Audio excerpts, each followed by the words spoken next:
ॐ सहना भवतु सहनौ भुनक्तु सह वीर्यं करवावहै तेजस्विनावधीतमस्तु मा विद्विषावहै। ॐ शान्ति शान्ति। शङ्करं शङ्कराचार्यं केशवं बादरायणं सूत्रभाष्यकृतौ वन्दे भगवन्तौ पुनः पुनः। ईश्वरो गुरुरात्मेति मूर्तिभेदविभागिने व्योमवद्व्याप्तदेहाय दक्षिणामूर्तये नमः।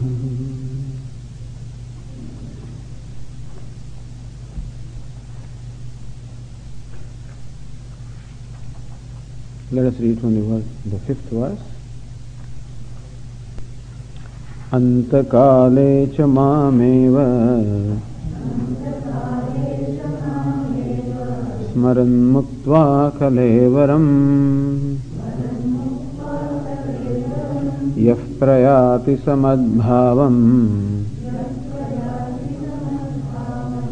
yati nastyatra samshayah यम यम वापि स्मरन् भावम् त्यजत्यन्ते कलेवरम् तं तमेवैति कौन्तेय सदा तद्भावभावितः। तस्मात् सर्वेषु कालेषु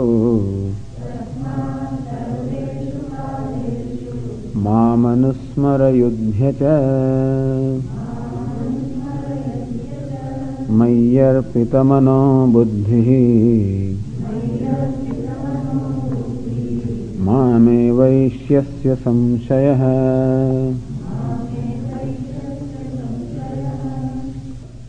तस्मात् therefore Sarveshu Kareshu, at all times, Mamanusmara, remember me.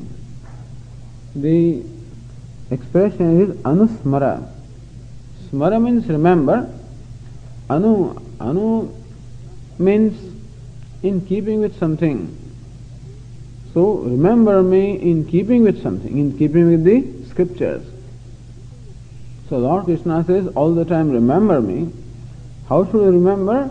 As he has revealed himself here, or as found in the scriptures. That means the remembering of Lord also should not be something that is a figment of imagination, something I do out of my fancy, but the remembrance also should be done in keeping with what is revealed in the scriptures. How do we remember God? Adhyatmam, adhibhutam, adhidevam. As we have been discussing, God alone is everything, as has been discussed or revealed in the earlier verses. And that way, remember me. It is not that you remember just his name, remember him. And as much as he is everything, he can be remembered in one way or the other. We can remember him, as I said, as the one that I am interacting with, because he is the whole universe. So what I confront also is God. Of course, the one who confronts also is God, but what I confront is God. Or he is the creator, sustainer, destroyer. Or he is the one who rules the creation and therefore the one who is responsible for the order. He is the one that supervises or presides over what we call the karma, or all the actions. He presides over also the giving of the results. In this way, in various ways we can remember. I can remember him as my own self. I can remember him as the one that is manifest as a creation. I can remember him as one who is before me, with whom I am interacting. I can remember him by his name also. Mamanusmara yudhyacha. And continue to do whatever you have to do. Really speaking, yudhya cha, that chakara, and fight or and perform your duty. That means that performance of duty is secondary. The primary is anusmara, remembrance is primary. Here we are asked to remember God while performing our duty is because otherwise it would be rather difficult to remember Him in the beginning. Just as they ask us to take a rosary in the hand and then count the beads and remember God's name at every counting of the beads. So that is just an aid to remind me of what I am doing. Otherwise perhaps it may be difficult to focus my mind. Similarly also, until my mind has come to a point that I can remember Him without any aid, this karma or activity also becomes an aid to remember God. Every action reminds me of who has, by whose command or by whose desire I am performing this action, by whose grace am I performing the action, for whose sake I am performing the action. Thus every action can become an occasion to remember Him. Either as the one by whose grace I am able to perform the action, who has given me the opportunity to perform action, who has given me the abilities to perform the action in various ways, and thus I can remember Him. So every occasion, every encounter, every communication or interaction can become an occasion to remember God. That is why we are told that don't give up what you are doing, because that itself will become an aid to remember Him. And if a time comes that I do not require any external aid, such as even activity, what happens is, as long as there is a lot of energy within, that energy always seeks its channel out in the form of activity. That's the reason why we do not say give up activities or renounce action or activities. It is not said. Continue to perform the activities and remember. Then when a time comes that the remembrance has become, you are so rooted in the remembrance that you do not require any external aid such as activity, fine, keep remembering Him. Remembering is important, action is not important. But action gives me an opportunity to remember Him, action gives me an opportunity to also entertain that spirit of offering, the spirit of serving the Lord. Elsewhere Lord Krishna says that may you worship this Lord by your actions. The Lord who is the one that prompts all activities, one that pervades everywhere in the world, may you worship Him through your action. So that way action becomes very convenient as a means of worshipping Lord, as a means of remembering also. But important is remembrance. Mayi arpita mano buddhi. What does Lord ultimately want? Hey Arjuna, may you become one whose mind and buddhi, both of them are offered to me. Manas and buddhi. Manas or mind is the emotional or feeling faculty, and buddhi or intellect is the thinking and knowing faculty. So let both of these faculties be centered upon me. So with my heart I love. So may you love me through your heart. That is offering my heart or mind. And may you think of me with your intellect. So slowly and slowly, let your mind think of me. Give up other kinds of thinking. Hey, where did this come from and what is this and where is it going? Don't worry. Let your mind be focused on thinking about me. How is God involved in this situation? When we say that He is the one that presides over all action, in what way? How am I enjoying His grace? And whatever. So, how is Adhibhuta, Adhideva, Adhyatma? How? So let your intellect be engaged in all the time inquiring and inquiring about Him and trying to understand Him. And let your heart be engaged in worshipping Him. This is called offering Him our mind and intellect, or our heart and our head. This always, the beginning is always slow. In course of time it will happen that My heart only thinks of him, only worships him, and the mind always, the intellect always thinks of him. Then I am totally offered to him. Because what am I? I am nothing but my feelings and my thoughts. That's what I am. Really, who am I? Is nothing but my mind and intellect. So Lord Krishna says, offer your mind and offer your intellect. Elsewhere also it said, Mayeva manadhatsva mai buddhim niveshaya. In the 12th chapter also Lord Krishna says, may your heart be also in me, and may your mind or intellect always think of me. My mind always thinks of something. It thinks of that which is very important for it, which is very valuable to it. Let I become the most important or the most valuable one for you. I also love that which I look upon as most valuable. So if I become the most valuable thing in your life, then you will love me and you will think of me. You will always want to know me.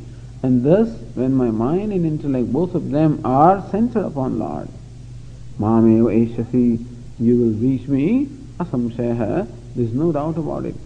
Because what you are is nothing but your mind and intellect. And when both of them are centered on Lord, well, you are centered on the Lord, and therefore you have reached Him. But how to do that? How do you remember Him? So Lord Krishna says in the 8th verse, Abhyasayogayuktena Chetasananyagamina Paramam Purusham Divyam Yati Parthanu Chintayan.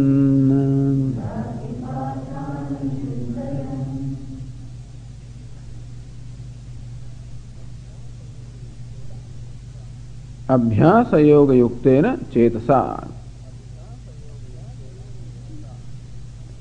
Abhyasa yoga yuktena. With the mind endowed with the practice of yoga, Abhyasa yoga. Abhyasa itself becomes yoga. What is Abhyasa? Abhyasa means repeating something is called Abhyasa. That's when you keep on repeating the same thing, Om Namah Shivaya, Om Namah Shivaya, Om Namah Shivaya. That is called Abhyasa of Om Namah Shivaya. So how do we focus our mind on Lord? Because the mind is restless, mind is unsteady. And we know that, and the reason why the mind is unsteady, mind is restless is because it has so many attachments and aversions. As a general rule, our mind will automatically go to that where its love is. The reason why we find it difficult to concentrate on our mind either in meditation or in japa or such practices is because mind does not find those things interesting. It doesn't get any joy out of it. And that's the reason why when we force the mind to repeat Om Namah Shivaya, Om Namah Shivaya, Om Namah Shivaya, when it gets a chance, it runs away. Like a little child, you force him, come on, study, exam is coming, and so you are over on the shoulder of the child. And the fellow sits there for a while, sees that the mom is busy, runs away. Because his mind is in the play. He is not interested in study. Similarly also the mind is not interested in what I am doing. It is interested in thinking of things that it likes. And so this practice of meditation, japa, etc. sometimes create a lot of frustration in us. So I find that my mind is restless and I feel there is something wrong with me. And so, very often the question is, Swamiji, how do you get concentration of mind? It is not that we have necessarily problem with concentration. Very often children also ask, how do you concentrate? You're studying geography and studying history and studying this. Swamiji, I don't seem to be able to remember these things. I said, last night on a particular TV serial, did you watch that serial? He says, yeah. Then what was that? Then he describes in great detail everything that was there. Sometimes I watch a movie for as long as 2.5 hours and I will describe everything in detail. Same fellow who cannot repeat a sentence of geography is able to describe in detail everything that he saw in a movie. He had no difficulty in concentrating his mind on the movie because the mind was interested. And therefore we should remember that if we are not able to focus our mind on something, it is not because there is something inherently wrong with our mind. It is because the mind does not find any joy in the activity that we are asking it to perform. And that is the reason why they give us things like this puja, things to make it interesting. Even the everyday worship of an image also becomes a routine and mechanical sometimes, and therefore that also is done. So I start Vishnu Sahasranam and I finish it, and in between I do everything, But then, since now it has been memorized, therefore my mind keeps repeating it without having to pay attention. So these problems are there, mechanical. We do a lot of things mechanically also. The example is in Ahmedabad we have camel carts drawn by camels.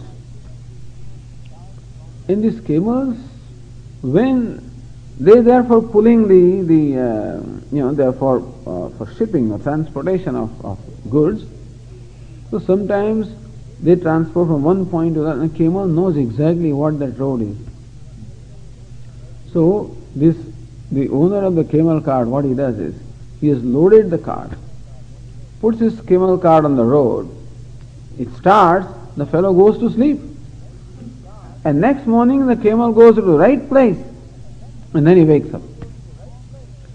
Similarly also, we have performed certain activities so often that our mind, without any attention to be paid, our mind, one part of the mind automatically does it. So most of the time I have to ask, very often I have to ask the question, hey, did I take shower or not, Because it is done without my attention. Certain things just get done without attention. I have to check up whether I took the shower or what, So similarly also, so the chanting, the worship, puja, all of these things, because of doing it every day, sometimes become so routine that our mind does it without having to pay attention. And so this mechanicalness, etc. is there. And that's the reason why we should make whatever we do interesting. So if you make it little, add some variety also, add some little thing in that, so that you would like to do. That's why in doing puja we add some chanting, and we add some garlands and ornaments and things that the mind likes to do and likes to see. Here, abhyasa, repeating, we were told that all the time remember me. How do you remember? By this yoga of abhyasa, by the practice of repeatedly remembering. Chetasa nanyagamina, by a mind that does not stray anywhere else. It is the nature of the mind to stray away from its object of concentration. It is natural, because as long as there are those likes and dislikes or attachments and aversions in the mind, so long the mind will run away. Bring it back. It's called abhyasa and vairagya. In the 6th chapter also, Lord Krishna referred abhyasa to the kaunte, vairagya cha gruhyate. Here, Arjuna, what you require is abhyasa. That means repeatedly bringing a mind back to its object of concentration, and vairagya, developing a dispassion for that where the mind is running. So mind is running away because it likes certain things, it loves certain things, it looks upon them as important or as valuable. So mind will like to think about things that are important for it. Or it will also think of the things that are obstacles to that important thing. So raga and dvesha.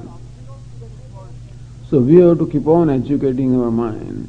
Hey mind, what is the importance of those things? Why do you want to think of the wealth? Why do you want to think of job? Why do you want to think of this? While you are doing this, why do you want to think of tomorrow? Why do you want to think of the past? Because it is concern. So we have to remove those concerns from the mind. Mind may have some fear, some insecurity, certain things at stake. And all of these we have to resolve by reminding the mind, that all those things are important because of you. That wealth is important to me not because of wealth but because of myself. That even job or promotion also is important not because of that, because of myself. Anything is important to me not because of itself but because of myself. And therefore I am the most important one. That way we have to release the mind from its concerns about things and bring it back to the self or to whatever we want to understand, we want to focus attention on. So abhyasa and vairagya. Vairagya means dispassion. Dispassion meaning freedom from raga and dvesha or attachment and aversion for the things. So this is how Lord Krishna says. That means that we should have a certain time assigned in our daily routine for this practice of abhyasa yoga, for engaging our mind into repeating, let us say, whatever we like, God's name or some chant. This should become a daily routine. Even if we encounter difficulties with the mind, we should still do that. In course of time, the mind will discover a certain interest in repeating that name. When it starts getting a certain amount of pleasure out of it. And that's the reason why they recommend that it's not that you just repeat the name, but you try to learn more about that. Suppose you are repeating Om Namah Shivaya, try to learn more about what is Shiva. Read about him, know about his glories, know about his various things, and that way your mind will develop interest. Or, as Bhagavad Gita describes God, learn more about it, as we have been discussing since last 3 days. So learn how is Adhyatma, Adhibhuta, Adhidaiva, how is everything? How is the material cause? How is the efficient cause? How is everything? How is one in spite of the apparent duality? How in spite of apparent division there is really one or non-duality? So that way, learn more and more, and that is how we cultivate more and more interest. The idea is that the love gets created when I learn about the glories. When I find anything or anybody possessing greatness, then my mind likes it, and therefore learn more about the greatness of Lord. And that way the mind will develop some interest in that. So abhyasa yoga yuktena, the practice of repeating name or repeating a chant, repeating a certain thought. Cetasa nanyagamina, and as the mind does discover a certain joy, it will want to repeat that. Ultimately a time will come when the mind will not go anywhere. So when the mind becomes steady, you can imagine, slowly but surely. But this has to be done deliberately. It will not happen automatically. We have to do this. That means we have to set aside time every day in our routine to be able to focus our mind on a particular chant or on a particular name or whatever it is that we like, which is pertaining to God. And now with a mind like that, which has attained that concentration, anuchintayan, then I can think about the nature of God. So second line says, paramam purusham divyam yadi parthanuchintayan. Anuchintayan, thinking or reflecting in keeping with what the scriptures and teacher have taught me. Paramam purusham divyam yati. He attains that self-effulgent, divyam, self-effulgent, purusham, the person or Lord, paramam, that which is limitless. So one attains that limitless Lord who is self-effulgent, who is that very self. This is what one attains. In short, all the time thinking about the self. The Lord is nothing but my own self. Anuchintayan. And thus I think about the Lord as unfolded by the scriptures. How, as we said, how he is the very self. He is the material cause, efficient cause, one without a second, and ultimately Rasti Bhati Priyam. And the Rasti Bhati Priyam is nothing but my own self, Anuchintayan. Thus, when I dwell upon the Lord, ultimately I become one with him. Paramam Purusham Divyam Yati. So Lord Krishna shows you the method of becoming one with the Lord. Sarveshu kaleshu mam anusmara. How do we gain the ability to remember Him at all the time? How do we gain the ability that other things do not overwhelm my mind? That I develop the capacity to be able to bring my mind back to the thought that I want. And for that, I must develop the samskaras of association. I must develop association, and that association should become stronger and stronger such that I am able to then pull out my mind from its other activities and engage it here. How do I think? How do I think about the Lord? The next verse tells us here, how do we think?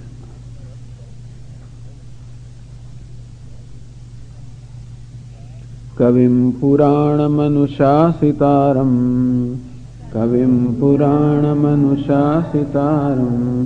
Anoraniyam Samanusmaredyah Sarvasya Dhataramachintya Rupam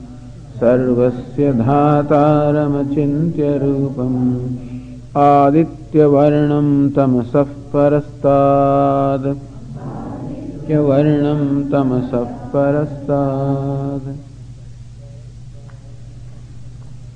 Anuchintayan.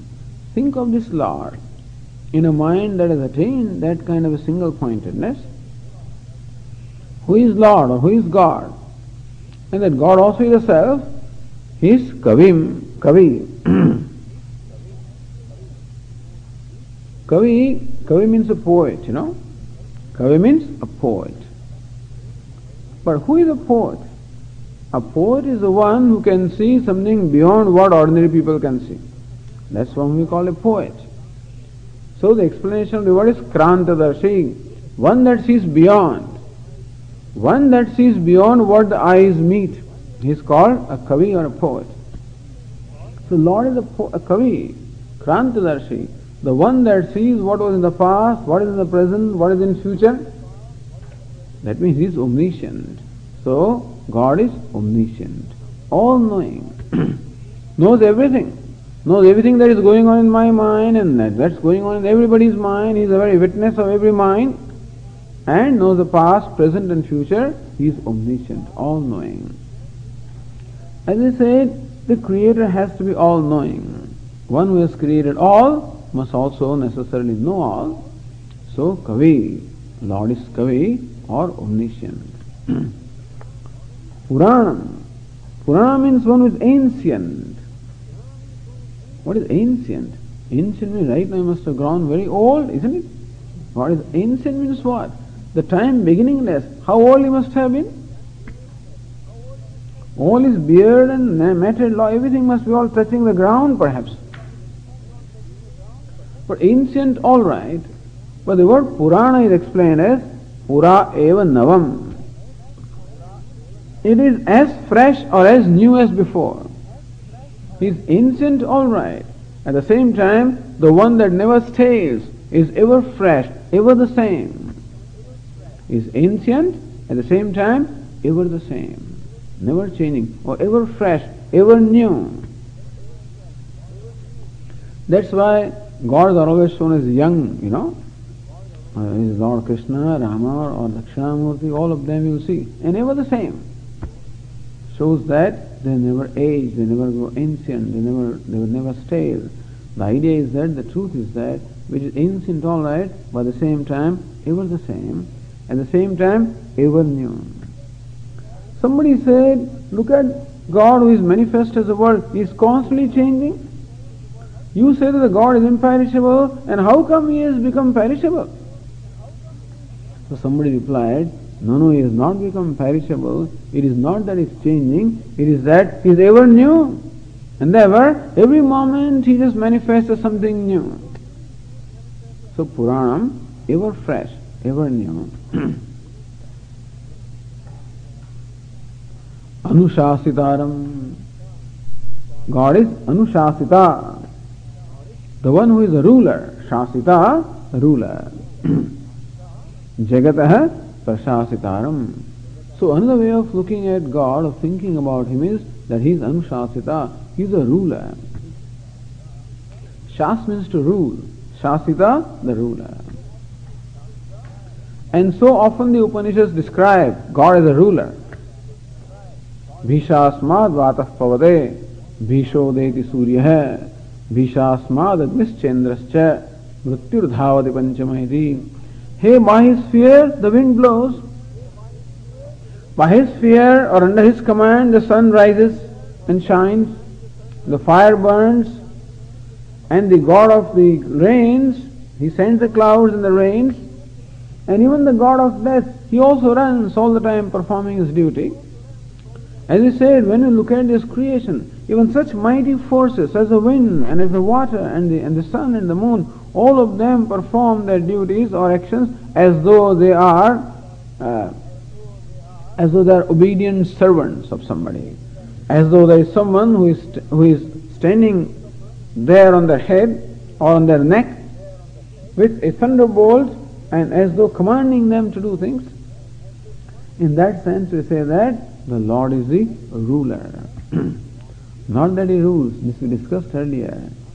If He requires weapons to rule this creation, someday the weapons will break down, someday something will happen. No. If He requires any effort whatever, then someday you will get exhausted because you make an effort and therefore there is some strain on you. He rules effortlessly. How can you rule effortlessly? The only way to rule effortlessly is only by the rule of love. That's all. Any other rule will always require effort, and those who are ruled will always seek an opportunity when they can sneak out of the rule. But this is a rule wherein nobody needs to sneak out because they don't even feel that they are ruled. So don't think that God, even though Lord is shown with weapons, wherever you go to a temple, you see God having all kinds of weapons. So one Westerner once was traveling in India, he went to a temple of Goddess Mother.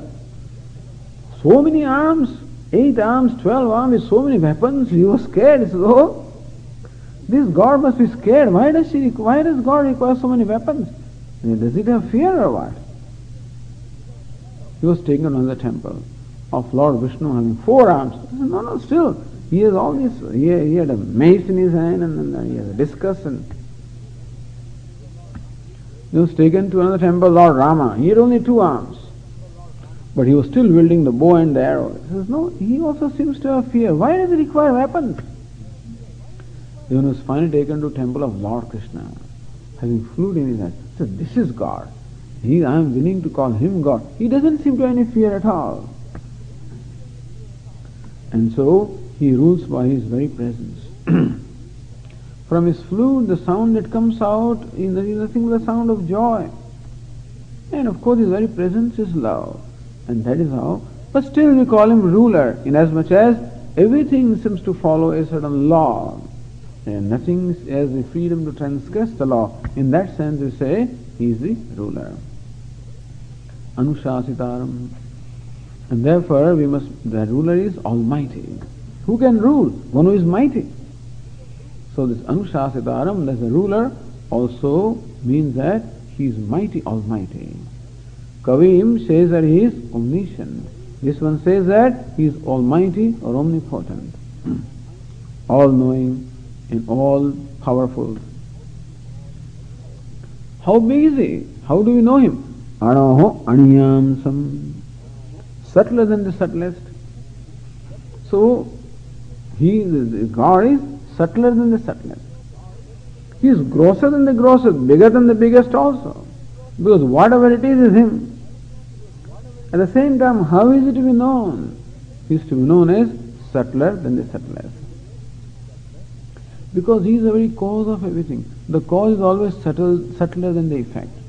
And Lord being the cause of even the subtlest things is subtler than the subtlest also. And that means that he is to be known as the very self. Anaho aniyamsam, the very subject, which cannot be objectified. When we say subtle, something that is very difficult to objectify. Anu means an atom. Anaho aniyamsam, now who is subtler than an atom? Oh, is an electron then or what? No, atom is a finest particle that you can think of. That is called atom. Not what they call atom, but the finest particle. And subtler than that, which means that the one that cannot be objectified. That's all it means.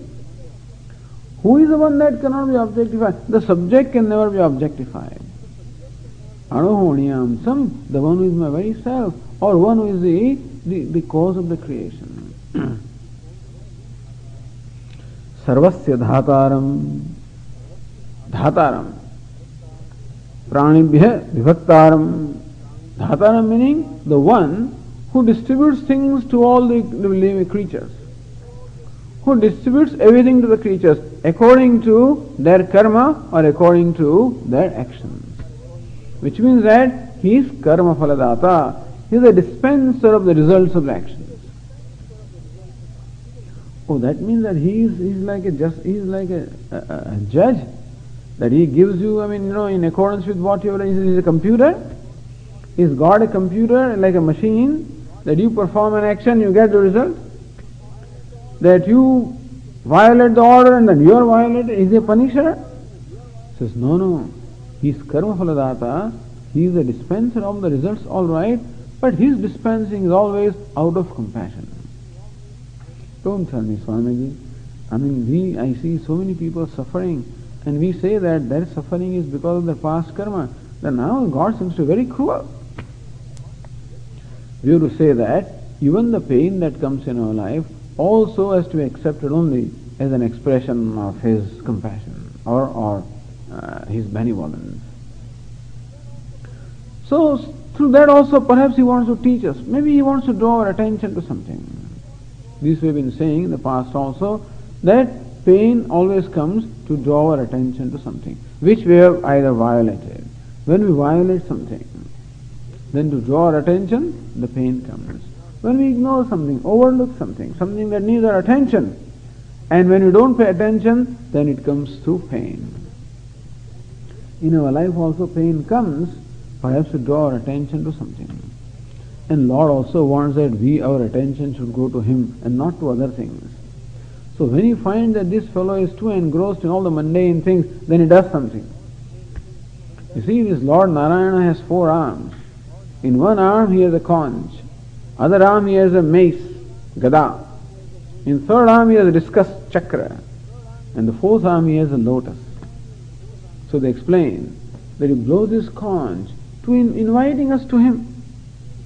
But if we listen to the sound of that conch and then go towards him, that is fine.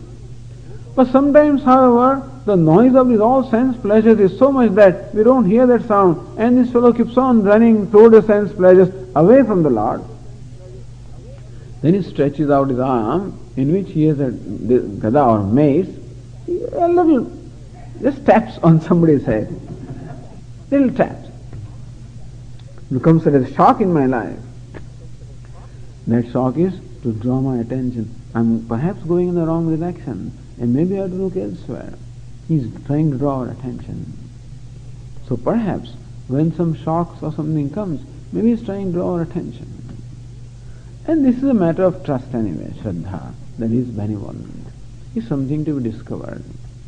It is not very evident very often because we are not willing to accept pain. Nobody likes pain. And so pain is always looked upon as a punishment, that God is punishing. But as you said, it need not necessarily be punishment. It can be also an act of benevolence to draw my attention. And so he is benevolent, he is kind. So first is Kavihi, omniscient. Anushasita, he is omnipotent, all-powerful, almighty. And Sarvasya Dhata, the one who dispenses off the results in accordance to keeping in mind their well-being. So we don't look upon God as a computer, as merely a judge who just judges things and gives out according to what everybody deserves.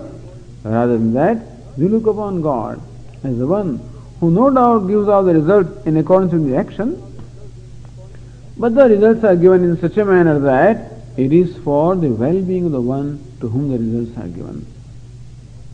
Anushasitaram, Sarvasya Dhataram, achintya rupam. One that whose form cannot be conceived of, because either he is beyond all the forms, he is all the forms. No way he can be conceived by our mind. So those people who say, oh Swamiji, this Nirugunam Brahman or the attributeless Brahman is impossible for the mind to conceive of, but then the Brahman with the attribute also cannot be conceived because he possesses all the attributes. And therefore, mind cannot comprehend him. Mind cannot comprehend him who possesses all the attributes. Can you think of omniscient, omnipotent, and all-pervasive, and all-powerful? No way. Nor can we conceive or we can visualize that which is without any form and without any name and without any attribute. So it says achintya rupam, whose rupa or the form cannot be visualized or conceived by the mind, because he is the very illuminator of the mind. That means that he is not to be visualized or objectified of the mind, he is to be known as the very subject or the illuminator of the mind. Aditya Varnam. Aditya means sun, who is effulgent like sun, who is self-revealing, who is the very self of the nature of so consciousness, who is self-revealing and illumining everything. Just as the sun illumines the whole world, and similarly also the consciousness that illumines everything in the creation, all forms of knowledge. He is called Aditya Varnam. He is effulgent like the sun. Tamasah Parastat. Parastat, beyond, Tamasah, ignorance, the one that is beyond ignorance, one is of the nature of knowledge. But when it is said beyond ignorance, that means one who even illumines ignorance. See, all forms of my knowledge are also illumined by consciousness, and the fact that I do not know something.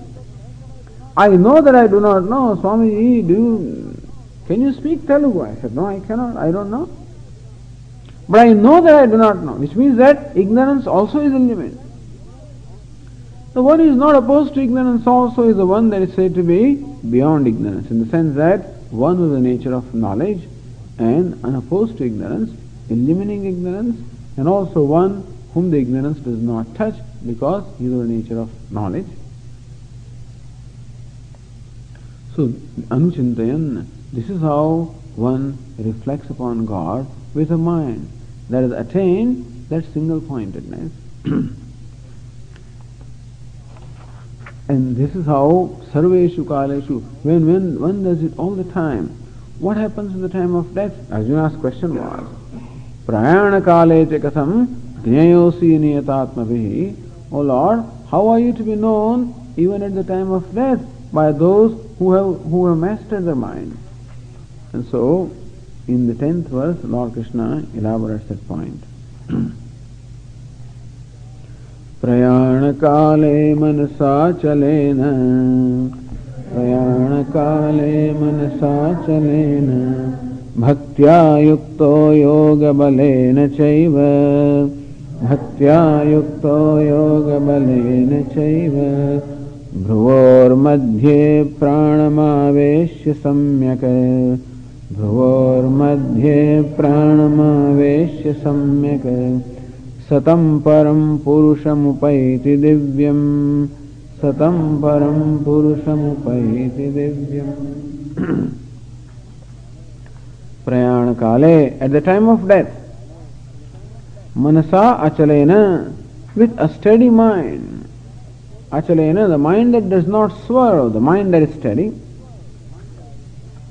Bhaktya yuktaha, endowed with bhakti or the devotion of the love. Yoga balena cha yuktaha, and also the possessed of the strength gained by yoga.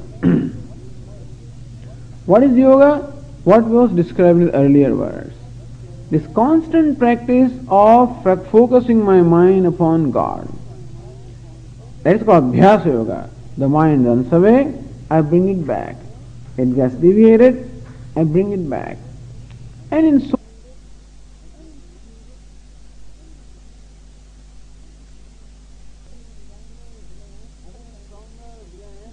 stronger than other kinds of habits that I have.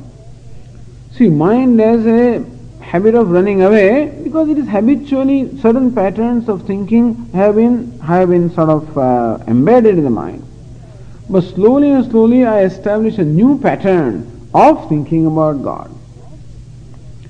And we do it actually, this kind of abhyasa we constantly keep on doing. For example, I have the abhyasa, the constant habit of taking the body to be myself, and so no effort is to be made now to say that I am the body. Suppose similarly I do the abhyasa that I am the self that is self-effulgent, kavihi, puranaha, anushasita, as it is described. Suppose I keep on doing that abhyasa constantly. We can conceive of a situation when that habit becomes more powerful than any other habit. In that case, the mind will remain focused on that thought without being swerved. So imagine this practice of focusing the mind and doing it for so long with such commitment and with such enthusiasm, then that becomes just a habit of the mind to do it. Therefore it is said, manasa achalayana, by a mind that is not swerving. Because of the strength, so yoga balayana seva, because of the strength or the samskara that are gained by the practice of yoga, by the practice of focusing my mind. Bhror madhye pranamavesha samyak. Now this is the Lord Krishna is describing the last moment of this yogi. Who is this yogi? Who has gained such a mastery over his mind and such a mastery over his own self that he can in fact depart from this body at his will. Imagine someone who has done that. Yogi. Bhror madhye pranamavesha samyak. Placing the breath properly between the eyebrows, bhroho, madhye, between the two eyebrows, pranam avesha samyak, concentrating his mind or focusing his attention in between the two eyebrows.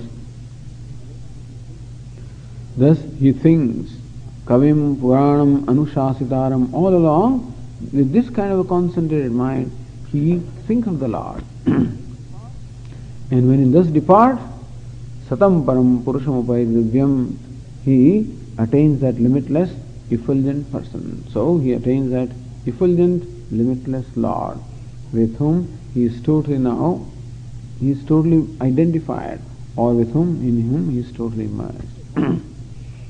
So Lord Krishna in this chapter describes the practice of yoga. Yoga yukso prayana kale katham jnayasi niyatatma bihi. How, O Lord, are you to be known at the time of death? By those who have gained a control over the mind. So how to gain the control of the mind? By the practice of abhyasa. By making the mind repeatedly thinking of that which I wanted to think. And with a certain love, with certain enthusiasm, and doing it for a length of time. Yoga Shastra tells us that in order to be able to focus our mind or concentrate the mind, three things are required. So, first of all, Dirgha Kala. For a long time we should practice. Nairantaryam, constantly we should do. Adarena, and with enthusiasm or love we should do. Commitment we should do. Thus, do that for a long time, do it constantly, and do it with commitment. This is how, when the yogi is doing for a great length of time, ultimately mind just becomes focused upon that without any effort. And when that is how, even at the time of death also, he has a remembrance. His thought is nothing but the thought of the Lord. And therefore when he departs that way, he becomes one with the Lord. Lord Krishna is going to tell us other way also, but this is one way. Everybody becomes very nervous whenever they hear about this thing, so it's impossible. We cannot do that. But we can do that even if we cannot do it by the practice of yoga. There are other ways of doing it also by what we call devotion, and which is what Lord Krishna is subsequently going to describe here. By the time he is talking about the yogis.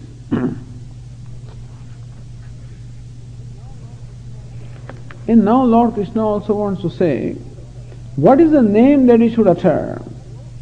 Here Lord Krishna also is prescribing a name of the Lord which is found to be most effective. And Lord Krishna will say it is Omkara, Om or Pranava.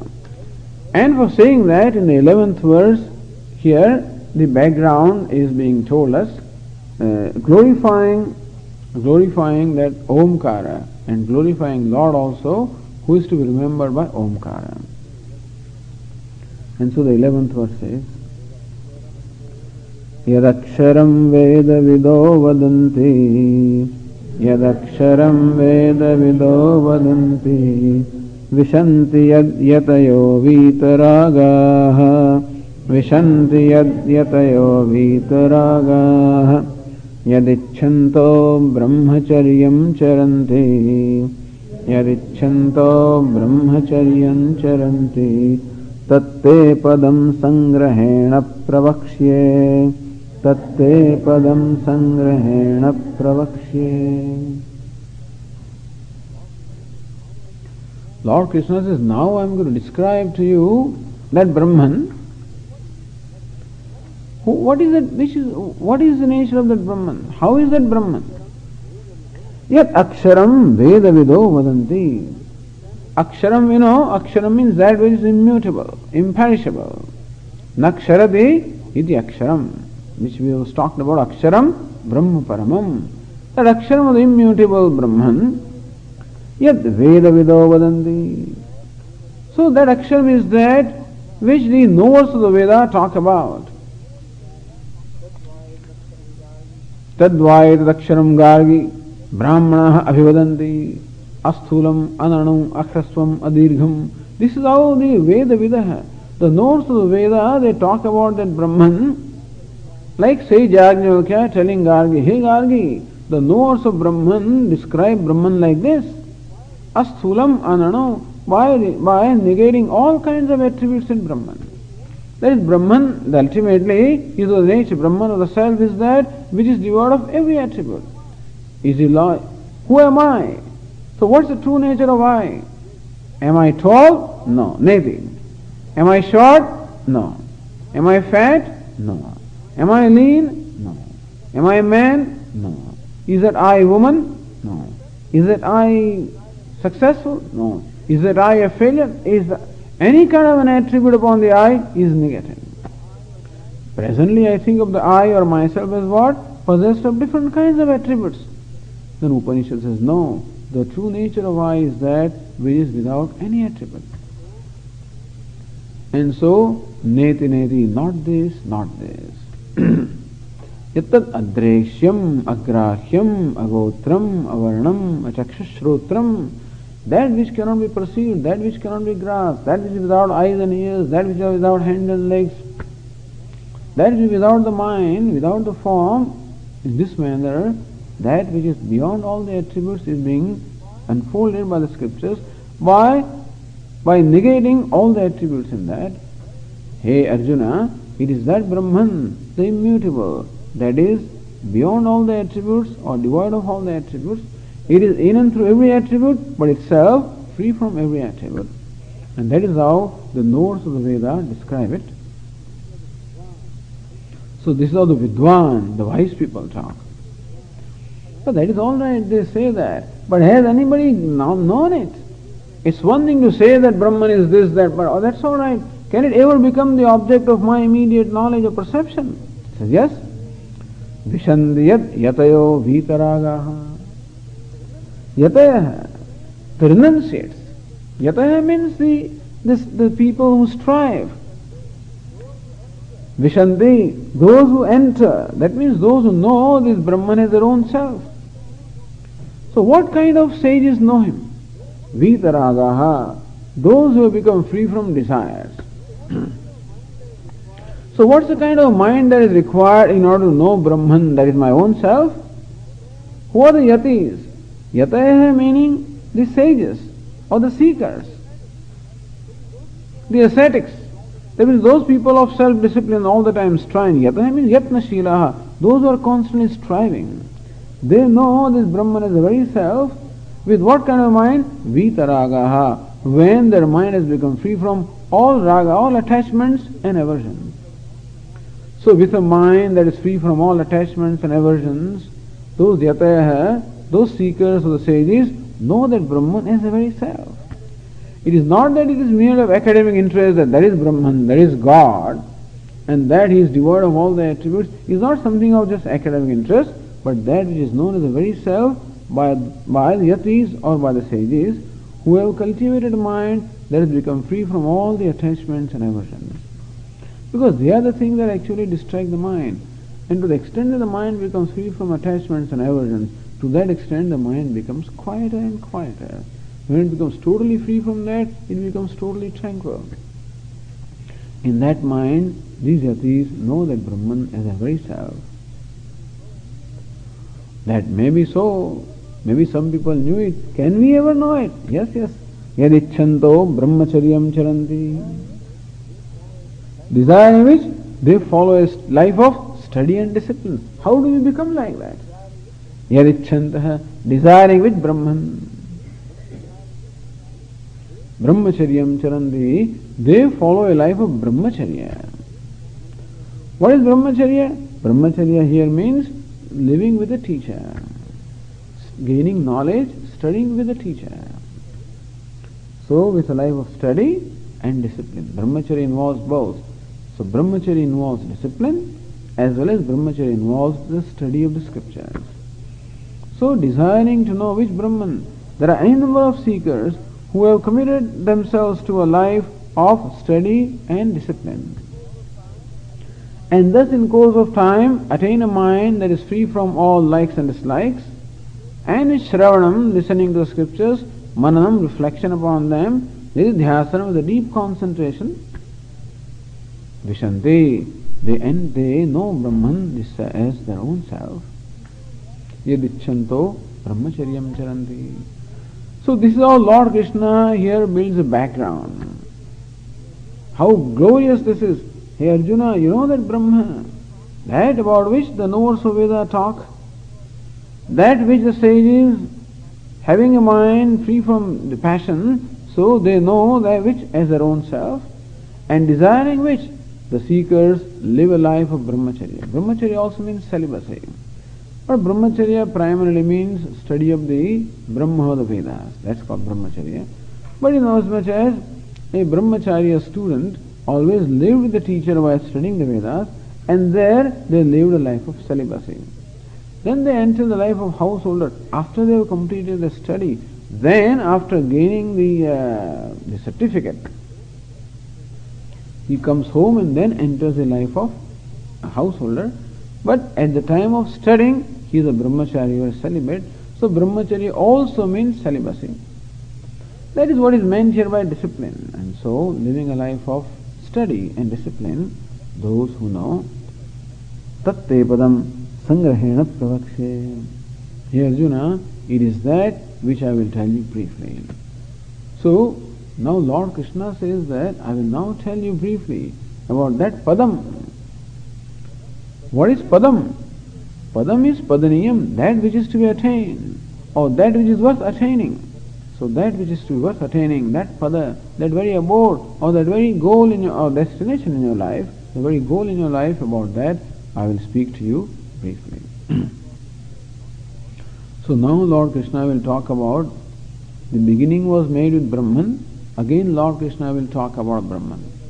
In next couple of verses, again he will talk about Brahman in two stages. We will talk about Brahman as Omkara and Brahman as Param Brahma. That is the style that is followed in the Upanishads. This is the style also that Lord Krishna follows. So in two stages we will be told about that, and with that we will continue. Okay.